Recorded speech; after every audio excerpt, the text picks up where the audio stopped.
When the carving's finished, we can pull this paper off. If it's a low tack and we're lucky, a lot of the paper will just peel off, like so. Otherwise, you need to get a sanding block, something like this, and just rub the surface back, remove that paper. Then when you can see the edge clearly without the paper, change the lighting and just check that everything's nice and tidy. The paper tends to disguise it, so we do want to make sure it's clean and fluid. I want to see if I can prevent bleeding of the paint into the fibres at the end here. So I'm going to seal it first with a good varnish. This is an outdoor polyurethane varnish, and I'm going to let the varnish come straight up and over the edge. So that when I sand this back a little bit, I'll be to the edge of the wood, and this should seal up all the pores. So I'll go over the whole thing, one, perhaps even two coats of this varnish.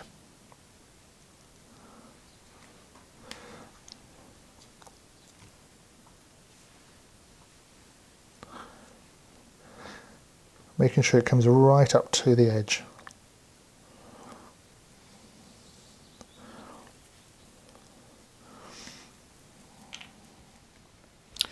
Once the varnish is dry, I'm going to put on a coat of acrylic white paint as an undercoat.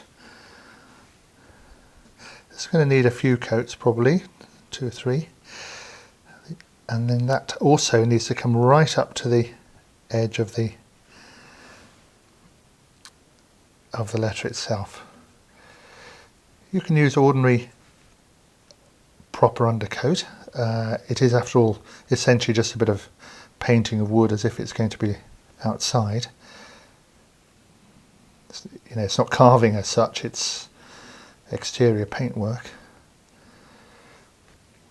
So I'm using here what I have to hand. This works quite well. So a few coats of this, and then a top coat.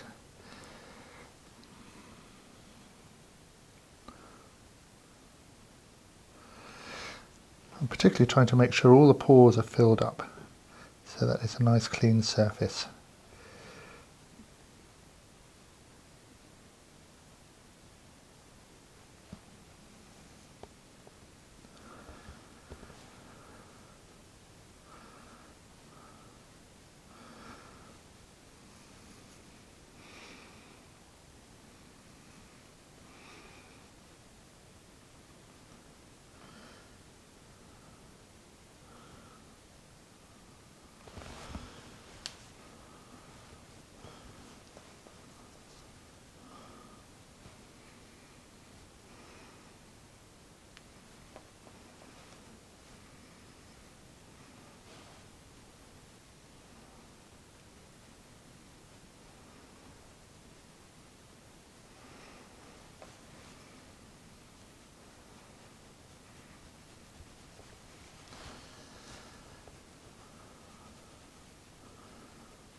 It's quite important not to get the paint to pool in the root here. Keep this nice and sharp by brushing the paint out of it.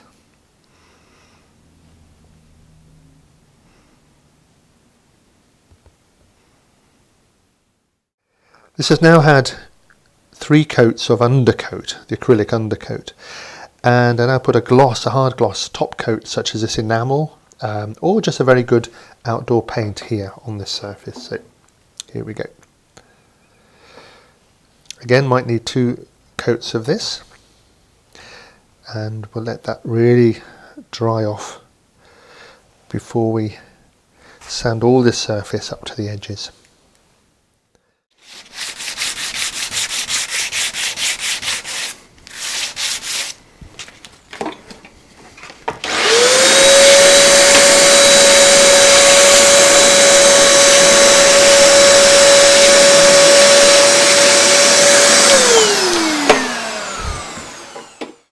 I noticed that the edges here are a little bit feathered, a little bit wired, and it was because that the paint wasn't fully dry.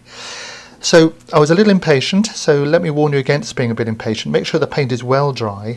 If you want to just clean the edges up, you can use a bit of sandpaper on a little piece of wood like this, and you can just stroke those edges like that. So make sure the paint's fully dry before you sand that off.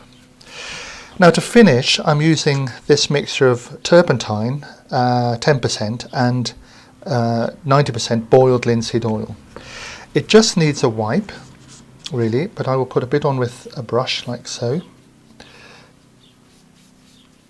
trying not to go into the letters. I only have to wipe those off afterwards. So we'll put the linseed oil on there like that, let it soak in a bit, and then I will use a rag like this to wipe off excess.